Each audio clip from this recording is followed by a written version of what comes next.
Friend, welcome to Uttarakhand achiever. और आपकी chemistry की सीरीज को आगे बढ़ाते हुए आपका जो नेक्स्ट टॉपिक है वो है मोल कॉन्सेप्ट के बारे में। लास्ट क्लास में हमने कुछ नियम के बारे में जाना था कि कौन कौन से नियम है हमारे रसायन विज्ञान में।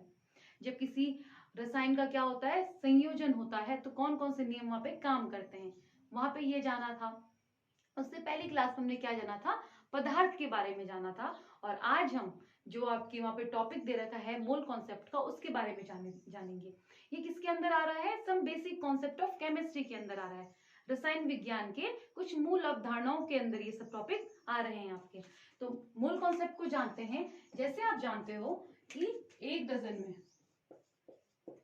कितनी चीजें आती हैं, एक डजन में स्पेशली कितनी चीजें आती हैं, 12 कोई चीजें आती हैं। अगर आपको कुछ भी लेना है, आपको बनाना लेना है, पेंसिल लेके चलते हैं, तो एक डजन पेंसिल में कितनी पेंसिल आएंगी, 12 पेंसिल आएंगी। वैसे ही जैसे आपको पता है एक डजन में 12 कुछ चीजें आती हैं, उसी हिसाब से एक मोल में, एक मोल, मोल क्या चीज है, ये जो ये मोल जान रहे हैं हम लोग, ये मोल है क्या चीज, ये मोल है आपका किसकी यूनिट है। जैसे ये यूनिट है ना किसी चीज की, डजन किसी की यूनिट होती है। जैसे हमारे पास केजी किसकी यूनिट है, केजी हमारे पास मास की यूनिट है। वैसे हमारे पास टाइम की यूनिट क्या है, टाइम की यूनिट हमारे पास क्या है, सेकंड है। ऐसी ही मोल किस चीज की यूनिट है, अमाउंट ऑफ गैस की, अमाउंट ऑफ सबस्टांस, कुछ भी चीज ले सकते हो, अमाउंट ऑफ किसी चीज की मात्रा की, किसी चीज की मात्रा की इकाई क्या है आपकी, मोल है। तो अमाउंट ऑफ सबस्टांस। अब जैसे आपने यहाँ पे बोला कि एक डजन पेंसिल में 12 पेंसिलें आ रही हैं, वैसे ही एक डजन मोल मतलब एक मोल में ये किसके लिए बता रहा है, अमाउंट ऑफ सबस्टांस बता रहा है। कोई भी सबस्टांस या कोई भी पदार्थ किस चीज से मिलकर बना हुआ होता है, कोई भी पदार्थ मिलकर बना हुआ होता है एटम्स और मॉलिक्यूल से। तो ये हमें मोल क्या बताएगा, मोल बताएगा कि इस मोल में इतने मेरे पास एटम है और इतने मेरे पास मॉलिक्यूल हैं। तो ये बताने वाले कौन थे, एवोगैड्रो थे, जिनका लॉ आपने लास्ट क्लास में देखा था। तो एक मोल में कितनी पेंसिल्स आएंगी, तो वो आएंगी 6.022 10 की पावर 23। अगर आप पेंसिल की बात करो तो उसमें उतनी पेंसिल्स आएंगी। तो यहाँ पे हम बात किसकी कर रहे हैं, एटम और मॉलिक्यूल्स की। तो इसके अंदर इतने एटम्स आएंगे, इतने मॉलिक्यूल्स आएंगे और इतने ही क्या आएंगे, जो पूछा जाए वो आएगा, पार्टिकल। इतना समझ में आया। दोबारा देखना कि जो हमारे पास क्या होता है, कोई 7 बेसिक यूनिट है हमारे पास। जो 7 क्या है, बेसिक यूनिट है, उनकी आपको यूनिटें याद होनी चाहिए। जैसे यहाँ पे आपके पास मास की मास हो गया, टाइम हो गया, करंट हो गया, अमाउंट ऑफ सबस्टांस हो गया, लुमिनस इंटेंसिटी हो गई। ऐसे क्या है आपके पास 7 प्राइमरी यूनिट है। एक होती है प्राइमरी यूनिट, एक होती है सेकेंडरी यूनिट। तो ऐसे आपके पास क्या है, 7 प्राइमरी यूनिट है। इतना हमको समझ में आया कि मोल को क्या कहते हैं। अब मोल निकालने के लिए एक फॉर्मूला होता है। तो मोल निकालने का फॉर्मूला क्या होता है, मोल बराबर गिवन मास, मतलब जो दिया हुआ होगा आपको क्वेश्चन में वो हुआ गिवन मास, अपॉन उसका जो मोलर मास है, जो उसका अपना मास होगा सबस्टांस का वो मास। तो यहाँ पे हम नया कॉन्सेप्ट जानेंगे, जो मोलर मास क्या चीज होती है। अब कोई भी सबस्टांस का अपना कोई मास होता है। जैसे आपके पास आपको पता है 118 एलिमेंट है, कितने एलिमेंट है, 118 एलिमेंट्स है हमारे पास। और 118 एलिमेंट जो है उनके सबके क्या क्या है, अपने अपने मास है ना। तो आपको एक और चीज आपको ध्यान रखनी कि जो हमारी पीरियोडिक टेबल है जो 118 नंबर से आई है, वो किसने दी है, हेनरी मोसले ने दी है। और हेनरी मोसले ने किसकी डिस्कवरी की है, एटॉमिक नंबर की डिस्कवरी करी है। और जो हमारे स्पेशली 92 के बाद के एलिमेंट हैं, इसमें जो 92 के बाद के एलिमेंट हैं वो सारे सारे ज्यादातर क्या है आपके पास, रेडियो एक्टिव है। और 100 के बाद के जो हमारे पास नंबर्स आते हैं उनके क्या करते हैं, अलग तरीके से हम क्या करते हैं, उसका नॉमेनक्लेचर करते हैं। इतना में बात समझ में आई। अब मोल निकालते हैं किसी एक चीज का, देखते हैं, पहले देखते हैं मोलर मास क्या होता है। आपके पास क्वेश्चन है आपके पास, find the molar mass of H2SO4। Find the molar mass of H2SO4।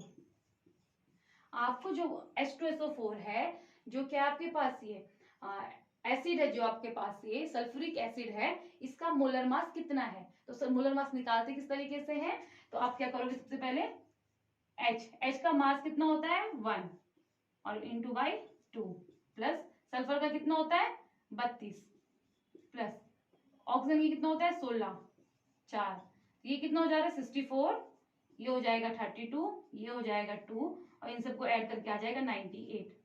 अब मास की यूनिट क्या होती है, हम इसमें लेते हैं यू, या फिर आप क्या बोल सकते हो ग्राम भी बोल सकते हो। यू हमने लास्ट क्लास में पढ़ा था, यू को ले क्या बोलते हैं हम लोग, यूनिफाइड मास बोलते हैं। तो इस तरीके से क्या निकालते हैं हम लोग, मोलर मास निकालते हैं।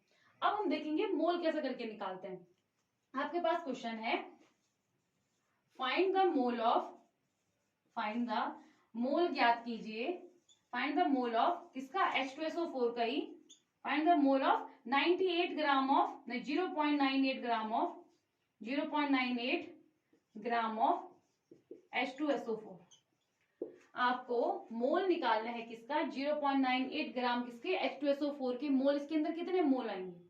तो आप कैसे करके निकालोगे, आप देखो 0.98, अब देखो गिवन मास, क्वेश्चन में क्या था कि जो मास दिया हुआ होगा, तो क्वेश्चन में दिया हुआ कौन सा मास है आपके पास, 98 दिया हुआ मास है, और आपको मोलर मास तो पता है, आपने भी फाइंड आउट किया कितना आया 98 आया। तो गिवन मास कितना है आपका 98, तो ऊपर क्या लिखोगे आप 0.98 डिवाइड बाई नीचे क्या दे रखा है मोलर मास, तो मोलर मास कितना है आपका 98, कितना आ रखा था 98। अब तो इसको सिंपल डिवाइड करना है, तो जो ऊपर के 0 पॉइंट के बाद के जितने नंबर होते हैं नीचे कितने आ जाते हैं, उतने 0 आ जाते हैं। तो 098, 0 आगे का कोई मायने है नहीं, तो 98, ये 2 नंबर थे 1 और 2, तो यहाँ नीचे क्या आ जाएंगे 2 0 आ जाएंगे।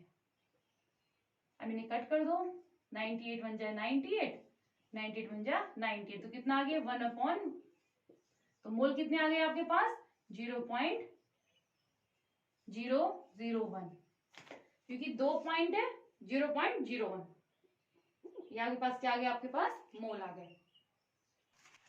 ये आपने देखा कि मोल फाइंड आउट कैसे करते हैं। अब मोल की हेल्प से हम नंबर ऑफ एटम कैसे फाइंड आउट करते हैं, उसका एक क्वेश्चन देखते हैं। फाइंड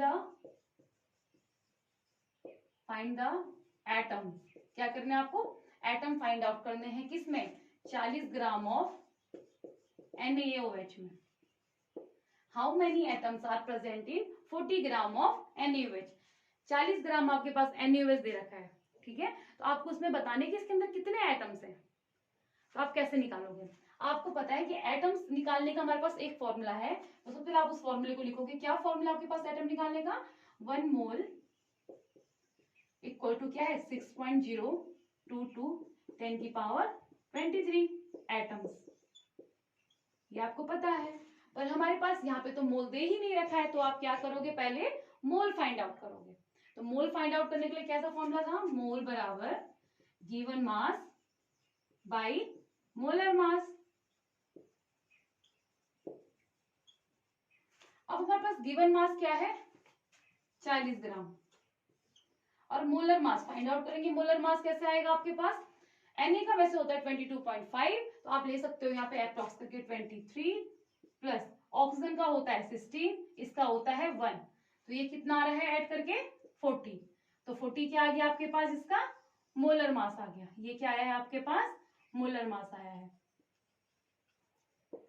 तो 40 हो जाएगा, ये कटेगा कितना आ गया 1, तो मतलब मोल कितने हैं यहाँ पे यूज हो रखे, 1 मोल यूज हो रखा है।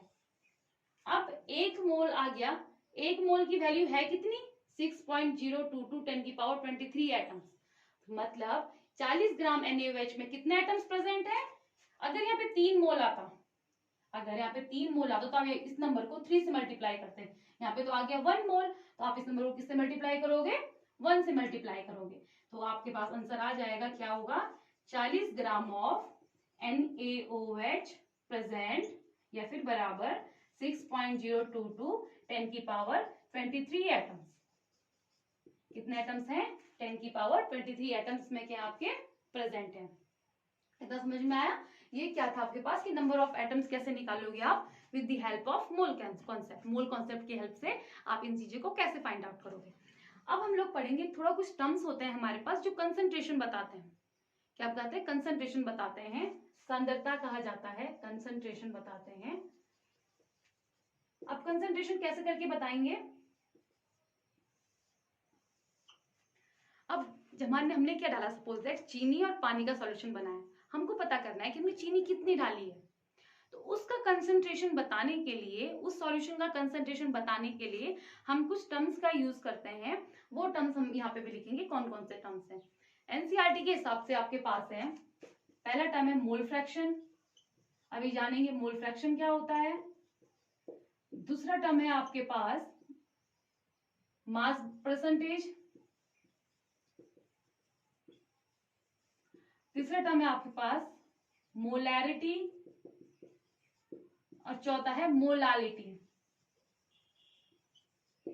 बाकी जो दो टर्म है वो भी आपके पास इंपॉर्टेंट है, वो भी आप 12th स्टैंडर्ड या 11th स्टैंडर्ड में पढ़ते हो, पर एनसीईआरटी में वो मेंशन्ड नहीं है। तो वो कौन कौन से हैं? एक है नॉर्मेलिटी, और सिक्स्थ है आपके पास फॉर्मेलिटी। एक और टर्म छूट चुका है, वो है पीपीएम, पार्ट पर मिलियन, पार्ट पर मिलियन।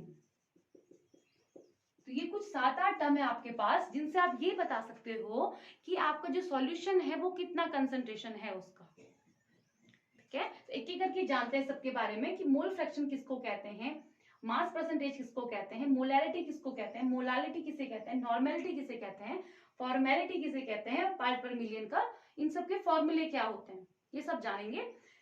2 आज कर लेंगे, बाकी जो बचे हैं वो हम लोग नेक्स्ट क्लास में करेंगे। तो सबसे पहले जानते हैं मोल फ्रैक्शन के बारे में। अब जानते हैं मोल फ्रैक्शन के बारे में।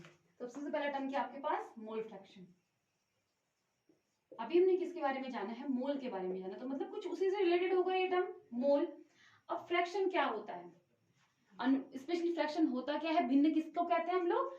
एग्जांपल देखते हैं कि हमारे पास कोई गोल सी चीज है, उसका अगर हमने पार्ट किया है तो नीचे क्या लिखते हैं हम, उसका पूरा टोटल पार्ट लिखते हैं। कितने टोटल पार्ट है, 4। अगर मैंने शेड ये किया है तो ये क्या हो जाएगा, शेडेड पार्ट। तो ये इसका जो शेडेड पार्ट का फ्रैक्शन आएगा या फिर भिन्न आएगा, वो कितना आएगा, 1/4 आएगा।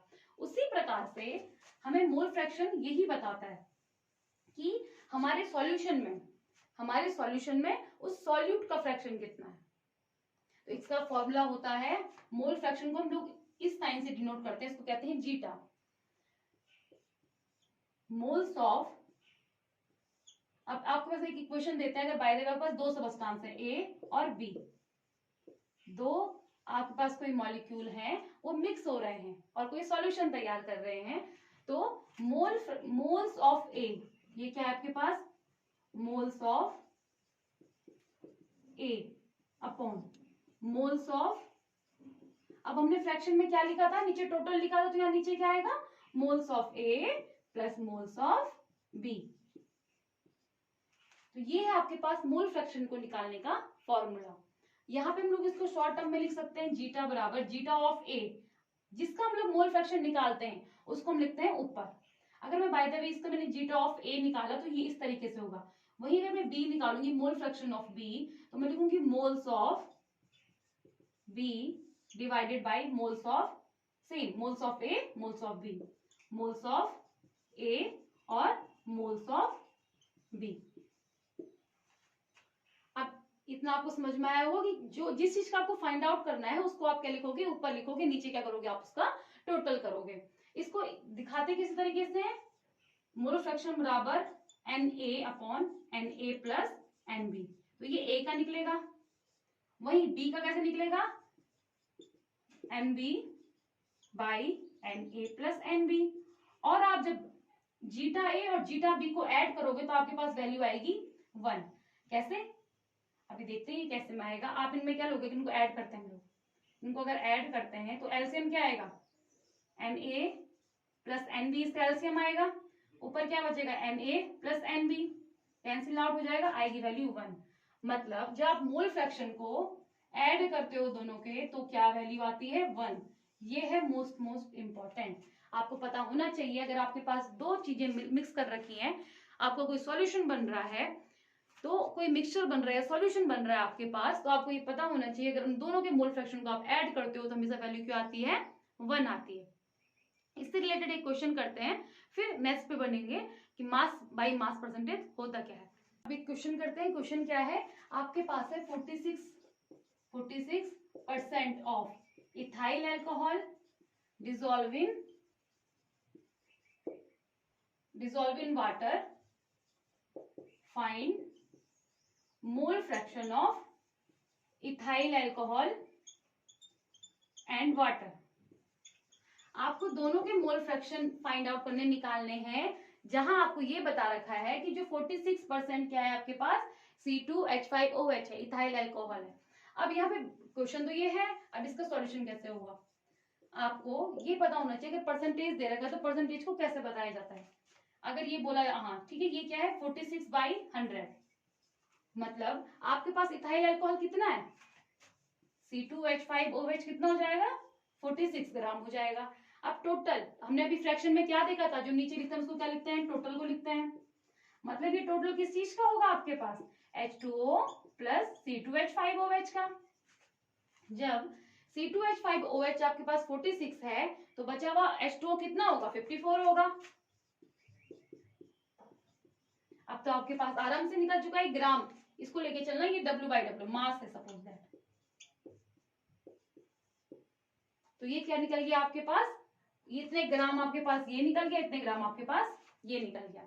अब आपको क्या फाइंड आउट करना है, इसके मोल फाइंड आउट करने हैं। पहले फर्स्ट काम क्या होगा आपका, फाइंड आउट द मोल। पहला काम क्या होगा, मोल निकालने किसके, पहले इथाइल अल्कोहल का करते हैं। इथाइल अल्कोहल का सबसे पहले मोलर मास निकालो। मोलर मास कितना आएगा, C2H5OH का आएगा, C का कितना होता है, एक का 12, 2, 5, ये फिर 16 और फिर ये 1, तो ये 24, 5 और 17, तो ये हो जाए आपके पास 9, 10, 11, 12, 13, 14, 15, 16 हो गया। एक कैरी जाएगा, 2, 3 और 1 4, ये कितना आ गया आपके पास, 46 आ गया। क्या आया ये 46 आपके पास, ये आया आपके पास मोलर मास ऑफ C2H5OH। अब हमको मोलर मास भी निकल गया, तो फॉर्मूला क्या था, मोल निकालने का फॉर्मूला क्या था, given mass upon molecular mass, molar mass. तो गिवन मास कितने हैं आपके पास, गिवन मास आपके पास 46, अभी आपने फाइंड आउट किया, और मोलर मास कितना आ रहा है, वो भी 46 आ रहा है, तो ये कितना आ जाएगा, मोल कितना आ गया आपके पास, 1 मोल आ गए। अब आपको किसका मोल निकालना होगा, अब आपको मोल निकालना होगा H2O का। किसका निकालना है आपको, H2O का मोल निकालना है। तो H2O का मोल निकालने के लिए क्या होगा, गिवन मास कितना है आपके पास, 54 ग्राम है। अब आप H2O का क्या निकाल सकते हो, मोलर मास निकाल सकते हो। तो मोलर मास क्या होगा उसका, 18 ग्राम स्पेशली आता है। तो आप देखना H2O का, देखो इसका 2 हो जाएगा, इसका 16 हो जाएगा, 16 और 2 18 हो जाता है। तो ये कट जाएगा आपके पास 3 टाइम, मतलब मोलर मास जो मोल्स आ रहे हैं आपके किसके, H2O के मोल्स आ रहे हैं, वो कितने आ रहे हैं आपके पास, 3 H2O के मोल्स आ रहे हैं। अब हमको रखने पड़ेंगे किसमें, फॉर्मूला जो आपके पास था मोलर फ्रैक्शन का, जो फॉर्मूला था मोल फ्रैक्शन को, उसमें रखेंगे हम लोग। तो मोल fraction of C2H5OH, mole fraction of C2H5OH बराबर मोल्स ऑफ, जो यहाँ पे जिसका पूछा होगा उसका मोल्स रखोगे यहाँ ऊपर, उसके मोल्स रखोगे यहाँ ऊपर, तो क्या हो जाएगा, पूछा किसको था, इथाइल अल्कोहल, तो मोल्स कितना आए थे इसके, 1 आया था इसका मोल, तो ये हो जाएगा 1। अब नीचे क्या रखते हैं हम लोग, टोटल मोल रखते हैं, मतलब इसके मोल जो जो आपको ऐड करना था, क्या ऐड किया था आपने, इन दोनों को ऐड किया था ना, तो इन दोनों के मोल्स को आप ऐड करोगे, तो इसके मोल्स कितने आए आपके पास, 3, और इसके मोल कितना है आपके पास, 1, तो इसका आंसर क्या आ जाएगा, 1/4। 1/4 क्या है आपके पास, mole fraction of ethyl alcohol. अब यहाँ से आप 1/4 से, आपको पता है 2 मोल फ्रैक्शन, अगर आपके पास 2 सबस्टांस हैं उनको ऐड करा जा रहा है, तो उसका दूसरे का मोल फ्रैक्शन क्या होगा, 1 से आप माइनस कर दोगे। क्यों, क्योंकि इन दोनों के मोल फ्रैक्शन का सम क्या होगा, 1 हो रहा होगा। तो इसको आप अगर 1 से माइनस करोगे तो H2O का मोल फ्रैक्शन कितना आएगा, 3/4 आएगा। तो मोल फ्रैक्शन ऑफ H2O ये कितना हो जाएगा, 3/4। ये था आपके पास किसके बारे में, मोल फ्रैक्शन के बारे में, कि मोल फ्रैक्शन कैसे कैसे पता चलता है। तो आज की क्लास यहीं पे तक रहते हैं। नेक्स्ट क्लास में स्टार्ट करेंगे मास परसेंट से। Thanks for watching.